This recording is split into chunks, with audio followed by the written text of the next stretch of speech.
लगभग 14 करोड़ रुपए की लागत से क्रिटिकल केयर यूनिट का निर्माण, ज़मीन की उपलब्धता कहाँ पे बनेगा ये अनिश्चितता थी, इसके कारण शुरू नहीं हो पा रहा था। वही मैं देखने आया था कि टॉप फ्लोर में क्रिटिकल केयर यूनिट का निर्माण किया जा सकता है। इसकी ड्राइंग डिज़ाइन जैसे ही मंजूर होगी, जल्दी से जल्दी मंजूर करने के लिए मैंने बोला है।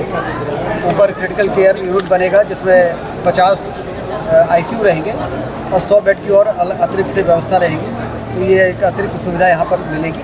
मंत्री जी, साथ ही 200 बेड के जिला अस्पताल का विस्तार भी किया जाना है, वो भी टेंडर जल्दी होगा और उसका भी काम शुरू होगा। तो कुल मिला के 500 बेड यहाँ पर उपलब्ध हो जाएंगे।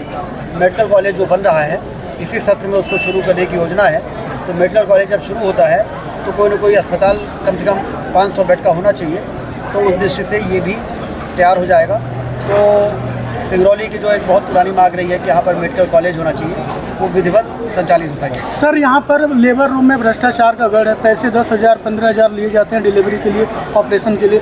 दूसरी बात ये है कि इमरजेंसी अस्पताल में रेफर कर दिए जाते हैं, प्राइवेट अस्पतालों में डॉक्टर नहीं रहते हैं। तमाम ऐसी यहाँ आयुष्मान कार्ड से प्रधानमंत्री मोदी जी ने गरीब से गरीब आदमी बड़े से बड़े अस्पताल में इलाज करा सके, और सरकारी अस्पतालों में तो दवाई से लेकर तमाम तरह की चीज़ें मुफ्त में हैं। मुफ्त में इलाज करने की प्राइवेट अस्पतालों में भी और सरकारी में भी जो व्यवस्था मोदी जी की सरकार ने की है और डॉक्टर मोहन यादव जी की सरकार उसको आगे बढ़ा रही है, ये अभूतपूर्व है। इसके पहले गरीब आदमी को मुफ्त में इलाज का इतना बड़ा काम इसके पहले देखने को नहीं मिलता था। यहाँ जो सरकारी डॉक्टर हैं वो प्राइवेट पैरेलल में प्राइवेट अस्पताल चला रहे हैं, लगभग सभी इसकी भी जांच करेंगे कि सरकारी अस्पताल अपने ड्यूटी टाइम में यदि प्राइवेट अस्पतालों में जाते हैं तो उनको चिन्हित करके और जो आवश्यक कार्रवाई होगी की जाएगी। यहाँ एक मिनट, इसका लाइसेंस भी नहीं है, क्लिनिक खोले हुए हैं। मेडिकल वेज के लाइसेंस का भी देखिए क्या है। ये सारे पॉइंट जो बताए जा रहे हैं महत्वपूर्ण है।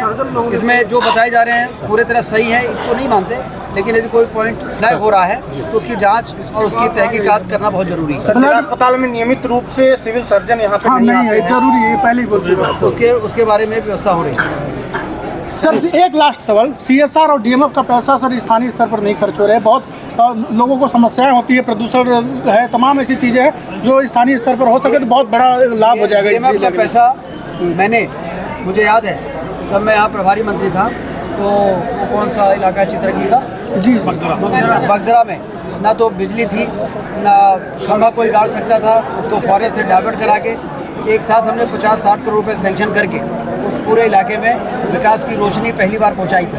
सड़कें बनी, बिजली के खंभे गड़े, पानी हुआ, हैंडपंप हुआ उस इलाके में जहाँ पे वन विभाग वाले कुछ करने नहीं देते थे। ये जो आपकी कौन सा मोड़ है, वो परसोना मोड़ तक से लेके और वहाँ तक बोर्डिंग की शानदार सड़क बनी। आपने देखा बीच में खंभे लगे हुए हैं, डिवाइडर बना हुआ है।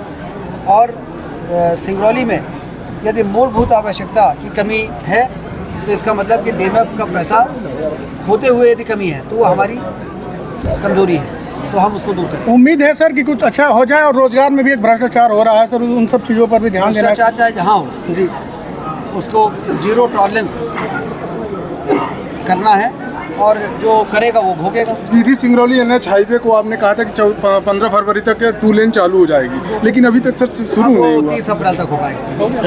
ओके।